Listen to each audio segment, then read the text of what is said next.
économique et financière totale à la Russie. Et le peuple russe en paiera aussi les conséquences. Nous voulons viser le cœur du système russe, nous visons Vladimir Poutine, nous visons les oligarques, mais nous visons aussi toute l'économie russe. Nous allons voir des queues de Russes qui cherchent à avoir de l'argent liquide dans les banques. Nous allons donc provoquer l'effondrement de l'économie russe. Bonsoir. Alors oui, voilà ce que je viens de voir passer.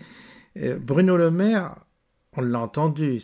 Aujourd'hui, on n'entend plus parler, Bruno Le Maire. Il est en Suisse, bien planqué. Il n'assume plus rien. Hein. Toute la merde qu'il nous a fait, c'est fini. Lui, il a son gros pactole. Il est en Suisse et c'est bien foutu de vous. Parce que quand je dis vous, tous ceux qui ont voté pour ces gens-là. D'autant plus qu'il était LR. N'oubliez pas, Bruno Le Maire. Mais il a fait il a joué son rôle. Maintenant, il a disparu. On lui a demandé de détruire l'économie française. Il l'a fait proprement. Il a fait le guignol. Maintenant, il est en Suisse. On ne le voit plus. On ne le croise plus. Les médias ne l'interrogent plus. C'est terminé pour lui. Il a fait ce qu'il devait faire. Il a été payé pour. Puis là, tu as l'autre guignol qui arrive derrière. Jean-Noël Barrot, ministre des Affaires étrangères, qui veut asphyxier totalement l'économie russe parce qu'on remet une couche. En plus, l'argumentation est tellement idiote, ça n'a pas de sens, je ne vais pas vous expliquer pourquoi. Dans les réseaux, c'est tout de suite démonté, évidemment, il n'y a aucune argumentation. Mais vous avez les ronds de frites, là, sur BFM, ils la regardent, là, les chroniqueurs, ils regardent comme ça, Jean-Noël Barrot, avec les yeux écarquillés.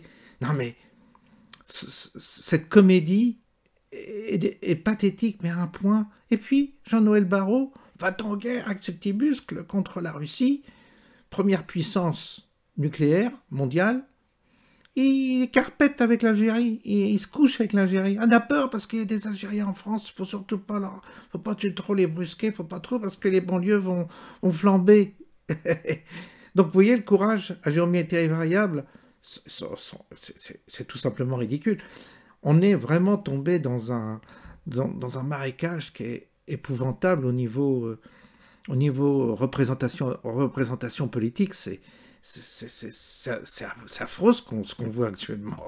C'est presque un cauchemar, quoi. Puis même on se pince pour dire mais est-ce que je rêve? Est-ce que c'est la réalité? Est-ce que je suis encore dans le monde réel? La priorité, c'est de maintenir l'immobilisation de ces actifs et de continuer à prélever les revenus pour financer le soutien à l'Ukraine. 1 milliard d'euros par mois, c'est 18 milliards au total qui vont aller à l'Ukraine. 18 milliards. 18 milliards, c'est quand même une somme considérable et qui permet d'ailleurs à l'Ukraine d'aborder cette année 2025 de manière sereine sur le plan financier. Ensuite, on adopte aujourd'hui un 17e paquet de sanctions.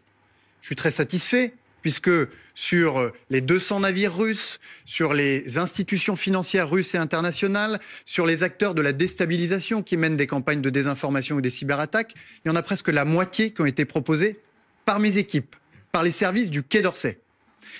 Mais il va falloir aller plus loin, parce que ces sanctions massives n'ont pas encore dissuadé Vladimir Poutine de continuer sa guerre d'agression contre l'Ukraine. Et comme l'a dit le président de la République, il faut nous préparer à brandir des sanctions dévastatrices. Lesquelles? Qui pourraient asphyxier une bonne fois pour toutes l'économie russe. C'est ce à quoi je travaille avec nos partenaires américains, et en particulier le sénateur Lindsey Graham, très proche de Donald Trump, que je verrai jeudi matin en Turquie, qui a conçu un paquet de sanctions extrêmement puissantes, extrêmement dissuasives, avec des... Quels sont les leviers? Avec des droits de douane de 500% sur les importations de pétrole russe et de 500% sur les pays qui aujourd'hui continuent d'importer du pétrole russe. C'est-à-dire... C'est éventuellement celle-là qui aurait le plus d'impact. Oui, parce que ça fermerait... Parce qu'on est censé déjà plus importer. Donc j'ai envie de vous dire, des taxes sur ce qu'on n'importe pas. Bon. Absolument. Mais en revanche, des taxes... Mais comme votre reportage l'a très bien dit,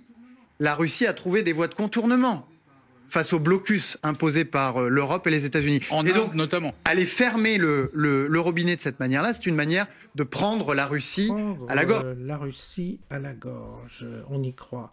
Alors, techniquement, ce qu'il dit, le sénateur en question à qui il fait allusion, c'est un néoconservateur.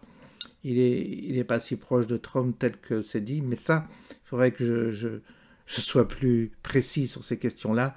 J'ai pas eu le temps d'aller jeter un œil, mais j'ai vite regardé, et ce qu'il dit est absurde en fait, parce que vous avez actuellement les services diplomatiques américains qui sont en train de négocier une paix avec la Russie. Ils vont bien entendu, ils vont pas foutre des sanctions, alors qu'en réalité, il y a tout un pactole qui vont se ramasser.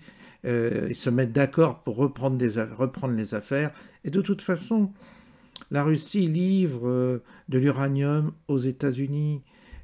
Poutine l'a dit, on importe du gaz de Russie encore.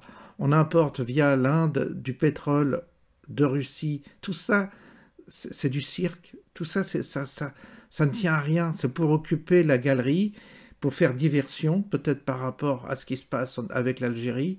Parce que j'ai l'impression qu'il y a un souci avec l'Algérie et qu'ils n'aiment pas trop qu'on s'attarde sur la question.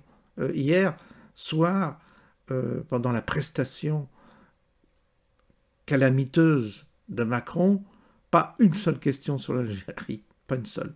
Bon, ça veut tout dire. Bon, je vous souhaite une bonne soirée et je vous dis à bientôt.